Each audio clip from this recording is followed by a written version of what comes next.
Good morning students, आप सभी का जूलॉजी की ऑनलाइन क्लासेज में हार्दिक स्वागत है।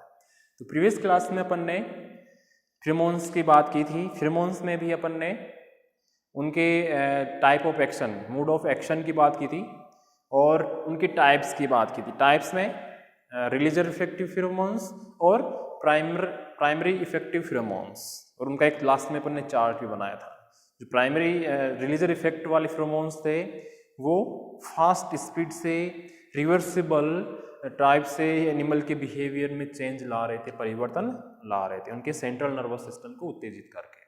और जो इनमें एग्जांपल्स देखे थे अपन ने, वो सेक्स अट्रैक्टेंट फेरोमोन्स थे और कुछ अलार्म फेरोमोन्स थे। ठीक है। इसके अलावा जो प्राइमरी इफेक्ट फेरोमोन्स थे उनमें अपन देख रहे थे कि जो मास्टर ग्लैंड को उद्दीपन दे रहे हैं फेरोमोन्स, वो एनिमल के बिहेवियर में स्लो स्पीड से चेंजेस ला रहे हैं। ठीक है। आज का जो अपना टॉपिक रहेगा वो रहेगा कि जो ये फेरोमोन्स हैं वो इंसेक्ट्स के बिहेवियर को कैसे प्रभावित करते हैं। ऐसे अपन बात करेंगे मैमल्स में। ठीक है। और कुछ एग्जाम्पल भी लेंगे अपन। ठीक है। तो आज का टॉपिक रहेगा अपना फेरोमोन्स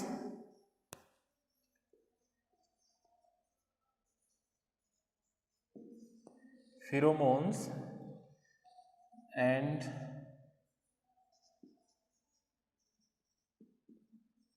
बिहेवियर इन इंसेक्ट्स।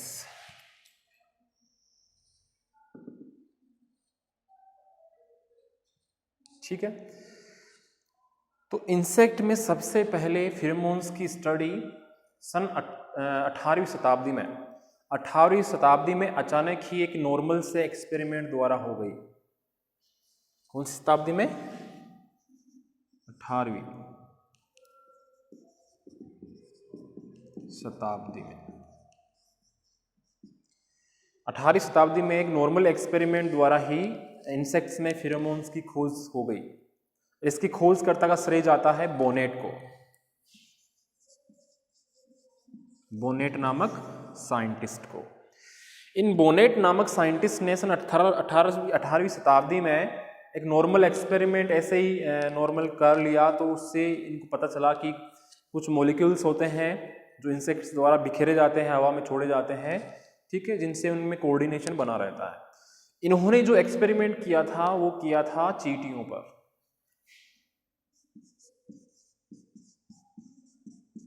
चींटियों पर, एंड्स। ठीक है। इन्होंने देखा कि कुछ चींटियां बिना हिले डुले एक लाइन में सीधी जा रही थी। अपन देखते हैं, नॉर्मल बचपन से देखते आ रहे हैं। जैसे मान लो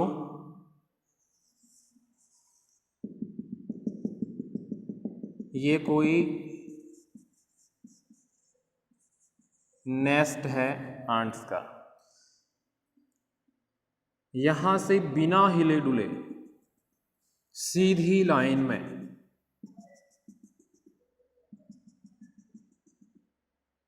चींटियां किसी जगह पर या किसी वस्तु को खाने के लिए जा रही है।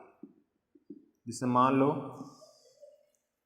तो उन साइंटिस्ट ने, बोनेट ने यह देखा कि कुछ चींटियां बिना हिले डुले एक सीधी लाइन में किसी जगह पर जा रही है। तो उन्होंने इस एक्सपेरिमेंट को कंफर्म करने के लिए ये एक्सपेरिमेंट किया कि अगर क्यों ना मैं इनको, ये जो लाइन है इसको अपनी अंगुली से ऐसे रगड़ दूं। जैसे मान लो कि इसको मैंने ऐसे रगड़ दिया, यहां से ऐसे रगड़ दिया, तो फिर क्या देखा उन्होंने? पहले तो एक कोने में उन्होंने चीनी के दाने रख दिए, ऐसे चीनी के दाने। ठीक है। तो कुछ खोजकर्ता जो चींटियां होती है वो निकली इस नेस्ट से, और वो चारों तरफ घूम घाम के उन्होंने पता लगा लिया कि इतनी नेस्ट से इतनी दूरी पर कुछ शुगर के दाने रखे हुए हैं, कुछ मीठा सा खाने का रखा हुआ है। तो ये चींटियां वापस, जो खोजकर्ता चींटियां हैं, वापस अपने नेस्ट की तरफ जाएगी। ठीक है। और बाकी के जो चींटियां हैं उनको ये संदेश देगी, मैसेज देगी फेरोमोन्स के माध्यम से कि अपने नेस्ट से इतनी दूरी पर इस दिशा में कुछ खाने का रखा हुआ है। तो उन चींटियों के साथ साथ बाकी की सारी चींटियां भी वहां पे चली जाएगी। अब बोनेट ने क्या किया?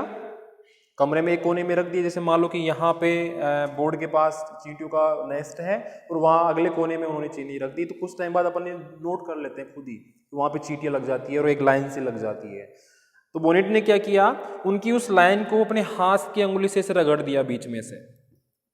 तो क्या हुआ, तो जैसे ही चींटियाँ यहाँ पे आई तो यहाँ पे आके ही रुक गई, कुछ टाइम के लिए रुकी रही, यहाँ वाली रुक गई और इधर वाली भी यहाँ आके रुक गई। तो उन्होंने ये नोट किया कि कुछ जो चींटियां है यहाँ पे लाइन पे खड़ी है वो एक दूसरे के स्पर्शकों को हिला रही है। जो चींटियां होती हैं उनके आगे स्पर्शक लगे हुए होते हैं एंटीना जैसे, उन स्पर्शों को हिला रही है और कुछ टाइम बाद वापस से कुछ चींटियां आगे निकलकर इस लाइन को मिला लेती है, ऐसे कहीं से जाकर वापस से मिला लेती है ऐसे। तो बोनेट ने यह उस टाइम समझा कि ये कुछ जो चींटियां होती है ये चलते टाइम सरफेस पर कुछ मॉलिक्यूल्स बिखेरती भी जाती है, सरफेस पर चलते हुए कुछ मॉलिक्यूल्स बिखेरती भी जाती है, जिसे अपन बोलते हैं फिरोमोन्स। तो बोनेट ने ये कहा कि ये अब चलते टाइम सरफेस पर कुछ फिरोमोन्स लाइक मॉलिक्यूल्स बिखेरती भी जाती है, जो उनको एक बिना हिले डुले एक रास्ते में चलने में सहायता करते हैं। इनको क्या नाम दिया इन मॉलिक्यूल्स को, बोनेट ने फिरोमोन्स नाम दिया। तो आपके बुक में ये डायग्राम भी बनाया हुआ है, दो डायग्राम बनाए हुए हैं, जिसमें एक तो सिंपल वाला डायग्राम है, दूसरे डायग्राम में से रगड़ के लाइन साफ की हुई, ठीक है। तो इससे रिजल्ट बोनेट ने यही निकाला कि चींटियां जब चलती है किसी फूड की तलाश में जाती है और वापस उसी लाइन बना लेती है, तो चलते टाइम कुछ मॉलिक्यूल बिखेरती भी जाती है, जिसे फिरोमोन कहा गया, ठीक है। उस फिरोमोन के कारण ही चींटियां सारी एक ही लाइन में आती है और एक ही लाइन में जाती है। ये सेम एक्सपेरिमेंट आप घर पे भी कर सकते हो। जो भी चींटी की लाइन है उसको बीच में से रगड़ देना या पैर से साफ कर देना, तो कुछ टाइम तक वहां पे चींटियां रुक जाएगी, लेकिन कुछ टाइम बाद वापस से वो स्टार्ट हो जाएगी। क्लियर है? तो ये था फिरोमोन और बिहेवियर इंसेक्ट में, कि फिरोमोन का कैसा बिहेवियर होता है इंसेक्ट्स में। तो अपन ने देखा कि फिरोमोन्स कैसा इंपॉर्टेंट रोल निभा रहा है इन चींटियों में फूड को प्राप्त करने के लिए, ठीक है। तो ये तो बात हो गई इंसेक्ट्स की। अब अपन बात करते हैं मैमल्स की। सेम ऐसा ही एग्जांपल ले अगर अपन, तो शलभ का नाम सुना होगा आपने, शलभ जिसे बोलते हैं मोथ, जैसे सिल्क वर्म के बारे में अपन ने पढ़ा है, उसमें अपन ने उसको मोथ कहा था, एमोथियस मोथ शलभ, ठीक है। तो इसका जो एक्सपेरिमेंट किया था इस इंसेक्ट के ऊपर वो फेबर ने किया था, फेबर नामक साइंटिस्ट ने। उन्होंने क्या एक्सपेरिमेंट किया कि उन्होंने एक फीमेल मोथ को, एक फीमेल शलभ या मोथ को अपने घर लाए और उसको खिड़की के पास रख दिया, खिड़की को खुला कर दिया और खिड़की के पास उसको रख दिया। यानी कोई बर्तन लिया उसने, जालीनुमा कुछ बर्तन, उसमें रख के उस फीमेल मोथ शलभ को खिड़की को खोल दिया और खिड़की के बाहर की तरफ था बगीचा।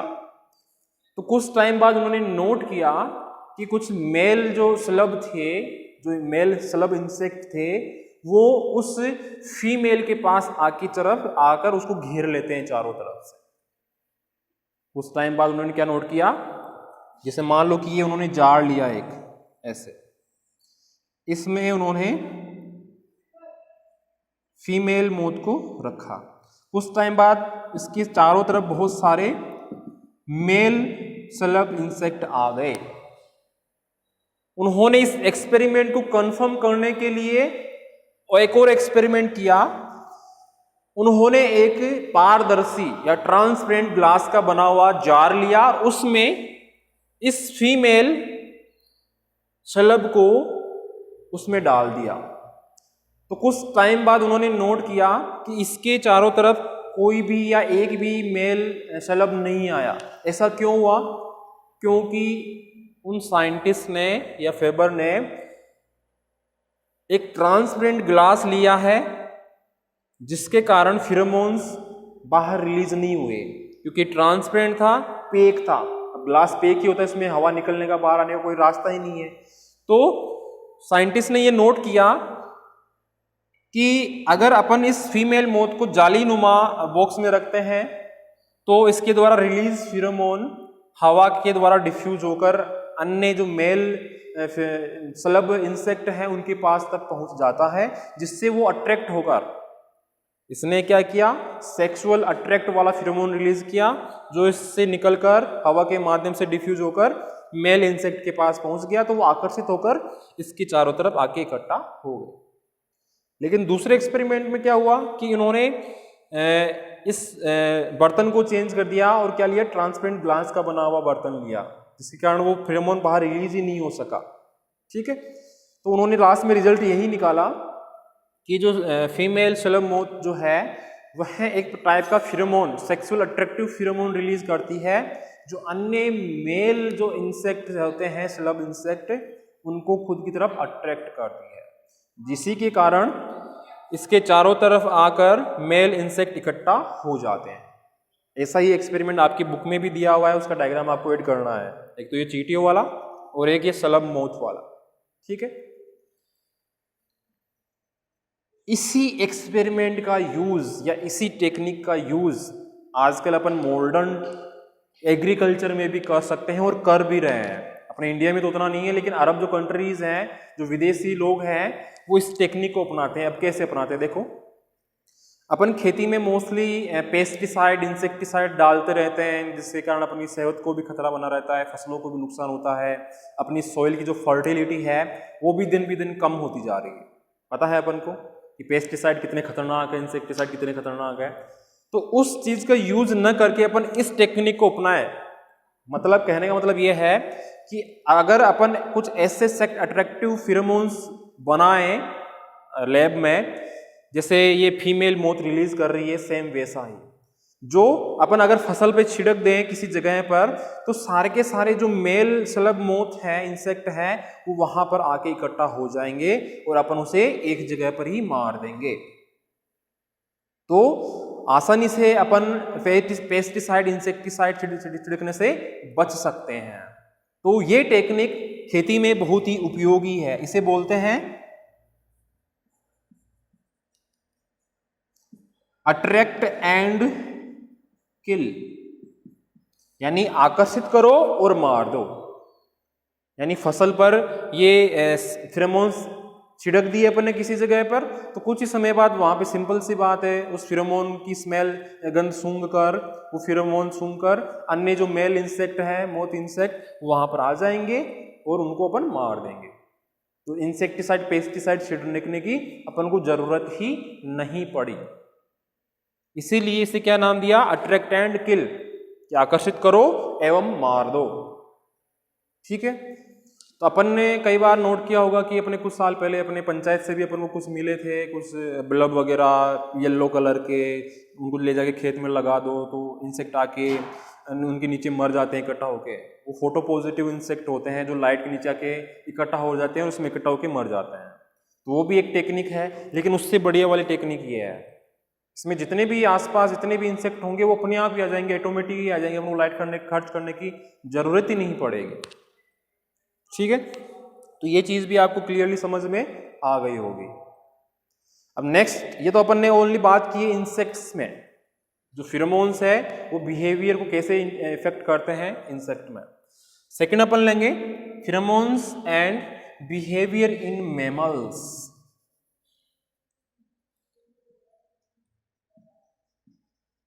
मैमल्स, इंसेक्ट्स की अपन ने डिटेल में बात कर ली है, दो एग्जांपल लिए हैं, एक तो चींटियों वाला और एक फीमेल मोथ या स्लब वाला, जो फेबर ने किया था एक्सपेरिमेंट, ये वाला बोनेट ने किया था। तो ये दोनों डायग्राम बनाने हैं, दोनों एग्जांपल आपको नोट्स में भी लिखने हैं, कोई हार्ड नहीं है, सिंपल से डायग्राम है। रही बात मैमल्स की, तो मैमल्स में सबसे पहला मैं एग्जांपल लेता हूं अपने ह्यूमन का ही, अपनी ऊपर ही ले लें अपन तो एग्जांपल, तो अपने अच्छे से समझ में आएगा ही आएगा। तो ध्यान से सुनना, मेल एंड फीमेल, मैमल्स में जो ह्यूमन मेल और जो फीमेल है, उनके पसीने के माध्यम से मेल एंड फीमेल दोनों के पसीना है जिसे बोलते हैं स्वेट, इसके द्वारा भी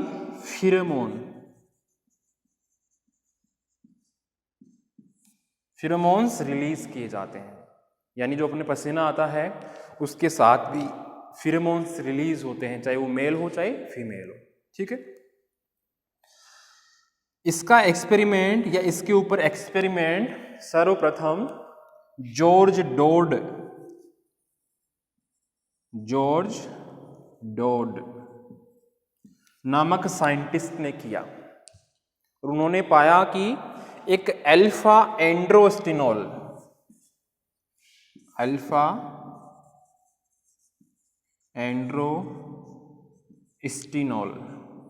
नामक मॉलिक्यूल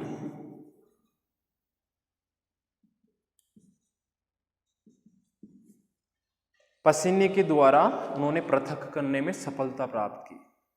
सर्वप्रथम जॉर्ज डॉड नामक वैज्ञानिक ने अल्फा एंड्रोस्टिनोल नामक केमिकल मॉलिक्यूल पसीने से अलग करने में सफलता हासिल की, जो फीमेल को मेल की तरफ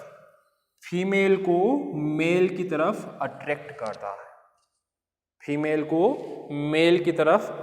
करता है।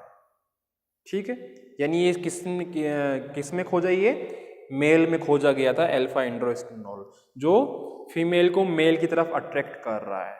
ठीक है, इसी तर्ज पर, इसी टेक्निक पर जितनी भी कंपनियों ने ये टेल्कम पाउडर, सेंट, इत्र, क्रीम पाउडर, शेविंग क्रीम, ये सभी जो बनाए हैं उनमें भी इसका उपयोग किया जाता है। तो आप जो ये सेंट वगैरह लगाते हो, डीओ वगैरह लगाते हो, उनमें भी जो स्मेल आती है, जो गंध आती है, जो सुगंध आती है, उसमें भी समानता होती है फिरोमोन से, जो अपोजिट सेक्स को अट्रैक्ट करते हैं। आपने टीवी में बहुत अच्छे अच्छे ऐड देखे होंगे जो अपोजिट सेक्स को अट्रैक्ट करते हुए उसमें दिखाते हैं। तो उन परफ्यूम्स में भी, सेंट में भी इन फिरोमोन्स का यूज किया जाता है, इन मॉलिक्यूल्स को यूज किया जाता है जो अपोजिट सेक्स को अट्रैक्ट करते हैं। क्लियर है? तो ये था pheromones and behaviour in mammals, जिसमें अपन ने जाना कि जॉर्ज डॉड ने अल्फा एंड्रोस्टिनोल नामक मॉलिक्यूल, केमिकल मॉलिक्यूल पसीने से अलग किया, जो फीमेल को मेल की तरफ अट्रैक्ट करता है। और इसी तर्ज पर अनेक कंपनियों ने साबुन, क्रीम वगैरह, सेंट, इत्र वगैरह बनाए हैं जो फिरोमोन्स से ही समानता रखते हैं। क्लियर है? अब लेते हैं अपन एग्जाम्पल कि ऐसे कौन से एग्जाम्पल है इंसेक्ट्स में ले लेते हैं। मेल फीमेल की तो बात कर ली अपन ने। तो नाम सुना होगा आपने बॉम्बीकॉल।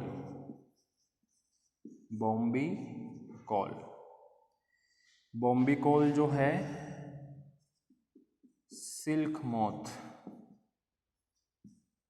में पाया गया, यानी जो सिल्क मोथ है, सिल्क जो वर्म है, उससे रिलीज होता है, इसलिए इसका नाम क्या दिया? बॉम्बीकॉल। बॉम्बिक्स मोरा होता है ना साइंटिफिक नेम सिल्क मोथ का, इसलिए इसका नाम क्या दिया? बॉम्बीकॉल।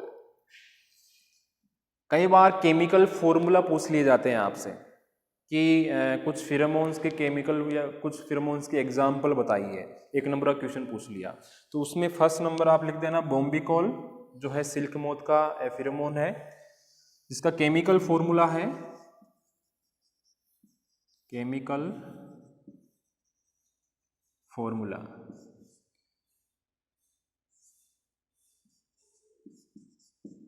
कार्बन 16 है, कार्बन की संख्या, हाइड्रोजन की 30 है और ये ऑक्सीजन है।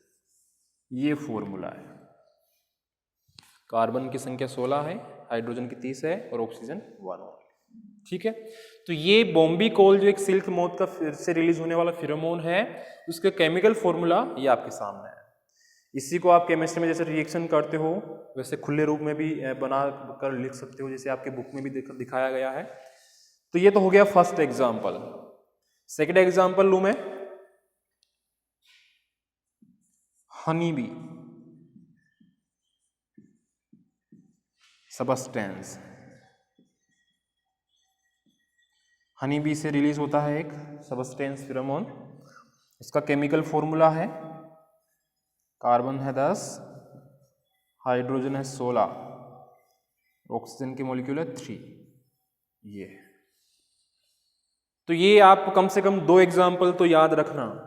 मान लो कि मैं आपको एग्जाम में जो अपना लास्ट एग्जाम होता है प्री यूनिवर्सिटी एग्जाम टेस्ट, उसमें भी दे दूं कि किन्हीं 2 फेरोमोन्स की उदाहरण लिखिए, तो वहाँ पे आपको बॉम्बिकॉल, ये chemical formula, honey bee substance, ये इसका केमिकल फॉर्मूला। ठीक है, तो ये अपने आज फेरोमोन्स के ऊपर जो टॉपिक था पूरी तरह से आज कंप्लीट है, जिसमें आज अपन ने pheromones and behaviour in insects के बारे में भी अच्छे से बात की है। 2 अच्छे एग्जाम्पल्स भी लिए, एक तो चींटियों वाला और एक फीमेल शलभ वाला। सेकेंड अपन ने मैमल्स के बारे में बात की, जिसमें अपन ने जाना जॉर्ज डॉर्ड ने अल्फा एंड्रोस्टिनोल मॉलिक्यूल पृथक किया था पसीने से, जो अपोजिट सेक्स को अट्रैक्ट करता है। फिर अपन ने एग्जाम्पल लिए 2 इंसेक्ट्स में। क्लियर है? नेक्स्ट क्लास में अपन स्टार्ट करेंगे समाज, सोसाइटी क्या होती है, कैसे होती है, किसे कहते हैं। ठीक है, आज के लिए इस क्लास में बस इतना ही। धन्यवाद।